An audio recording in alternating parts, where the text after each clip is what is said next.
রাধা রাধা বন্ধুরা, তো সবাই কেমন আছো? আশা করছি ভালো আছো। তো আজকে নতুন ব্লগসে আমরা যে পাইন ফরেস্ট এসেছিলাম ঘুরতে, সেই পাইন ফরেস্টের যে গাছগুলো সত্যিই দেখতে অসাধারণ এবং খুব সুন্দর লাগছে দেখতে। আমরা দেখতে পাচ্ছ একটা জায়গা ছিল ছবি তোলার জন্য, তো সেইখানে আমরা দাঁড়িয়েছিলাম, সবাই ছবি তুললাম। এরপর একটা দূরে একটা মন্দির ছিল, সেই মন্দিরটাকেও আমরা গেলাম কাছে এবং মন্দিরটা দেখলাম, খুব সুন্দর মন্দিরটা। মন্দিরটা চারপাশে আমরা সবাই ছবি তুলছিলাম।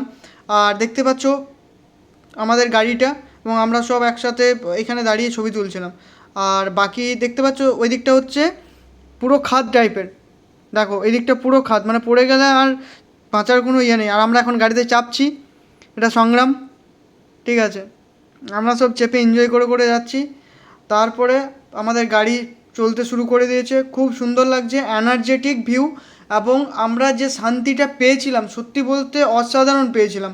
মানে এই দৃশ্যটা আমরা আমরা লাইফে কোনো দিন ভাবিনি যে এরকম একটা ফিল পাবো সেইখানে গিয়ে।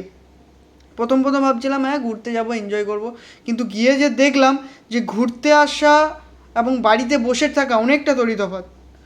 এই যে দৃশ্যটা, এই দৃশ্যটা কিন্তু সাধারণ মানুষ আমরা হয়তো ভিডিওতে দেখি, ইউটিউবে দেখি, কিন্তু আমি নিজের চোখে কে আমি দেখলাম এবং খুব ভালো লাগলো, দারুণ সুন্দর লাগলো।